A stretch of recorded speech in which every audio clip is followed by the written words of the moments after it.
चित्तौड़गढ़ के चंदेरिया स्थित Hindustan zinc lead zinc समेल्टर में ठेका श्रमिकों ने यूनियन व्यवस्था और प्रबंधन के खिलाफ आवाज बुलंद की है। रविवार को चंदेरिया लेड जिंक समेल्टर ठेका श्रमिक संघ का औपचारिक रूप से रजिस्ट्रेशन किया गया, जिसके बाद भारतीय मजदूर संघ की आम सभा आयोजित हुई। बड़ी संख्या में मौजूद श्रमिकों ने आरोप लगाया कि हिंदुस्तान जिंक में वर्षों से यूनियन चुनाव नहीं करवाए गए और लोकतांत्रिक प्रक्रिया को जानबूझकर दबाया जा रहा है। मजदूरों का कहना है कि स्थानीय युवाओं को ठेके और रोजगार नहीं मिल रहे, जबकि बाहरी लोग यहां काम कर लौट जाते हैं। मजदूरों ने पारदर्शी चुनाव और अधिकारों की मांग करते हुए संघर्ष का संकल्प लिया है।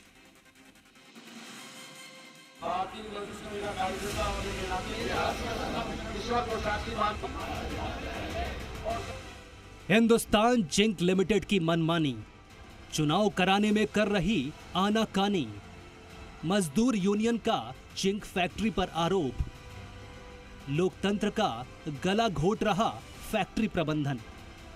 जी हां, ठीक सुना आपने, ये हम नहीं कह रहे बल्कि ये आवाज है हिंदुस्तान जिंक लिमिटेड के मजदूरों की, जिनकी मांग को अनसुना कर हिंदुस्तान लेड जिंक फैक्ट्री प्रबंधन इनके चित्कार को दबाने में लगा है।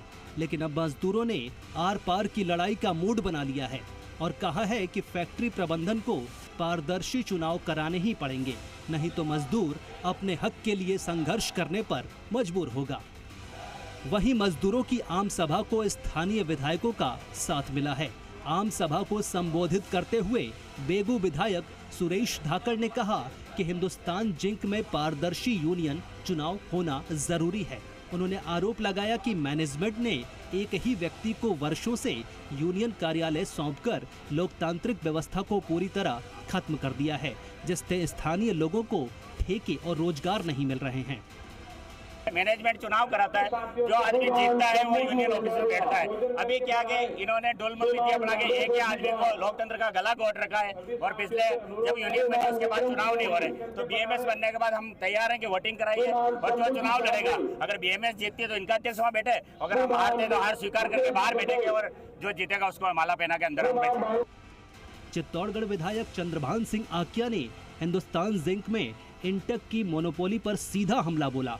उन्होंने कहा कि एक तरफा यूनियन व्यवस्था के कारण मजदूरों का शोषण हो रहा है और उनकी आवाज दबाई जा रही है। आकिया ने आरोप लगाया कि हिंदुस्तान जिंक में गेट पास जारी नहीं किए जा रहे हैं और स्थानीय युवाओं को रोजगार से वंचित रखा जा रहा है। उन्होंने कहा कि मजदूरों को अपने हक के लिए लंबी लड़ाई लड़नी पड़ेगी, लेकिन वे इस संघर्ष में हमेशा उनके साथ खड़े रहेंगे। एमएलए भी हम सब लोग भारतीय जनता पार्टी के हैं, तो हमारा यहाँ लंबे टाइम से ये इंटेक की कार्यकारिणी बनी हुई है, उन लोगों की मोनोपोली है, हमारे लोगों का शोषण हो रहा है। इसके लिए सभी मजदूरों की इच्छा थी एक बार आके आप डीएमएस की स्थापना करें, हमारे परिवार के लोगों से चर्चा करें, विचारधारा के लोगों से चर्चा करें और सब लोगों की इच्छा है कि अपनी विचारधारा यहाँ पे अपनी विचारधारा के लोग हो। आम सभा और संघ के रजिस्ट्रेशन के दौरान मजदूरों ने साफ कहा, अगर हिंदुस्तान जिंक प्रबंधन ने पारदर्शी यूनियन चुनाव, स्थानीय रोजगार और ठेका श्रमिकों के अधिकारों पर जल्द फैसला नहीं लिया तो आंदोलन को और तेज किया जाएगा। मजदूरों ने 15 मार्च तक यूनियन चुनाव करवाने की मांग रखी और एकजुट होकर अपने हक की लड़ाई लड़ने का संकल्प लिया। पूरे कार्यक्रम के दौरान जोश और आक्रोश का माहौल साफ नजर आया। हिंदुस्तान जिंक के चंदेरिया लेड जिंक समेल्टर में ठेका श्रमिक संघ के रजिस्ट्रेशन के बाद मजदूरों ने प्रबंधन पर गंभीर आरोप लगाए हैं।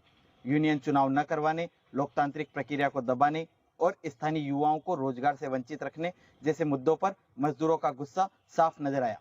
श्रमिकों ने चेतावनी दी है कि यदि पारदर्शी यूनियन चुनाव और उनके अधिकारों पर जल्द निर्णय नहीं लिया गया तो आंदोलन को और तेज किया जाएगा।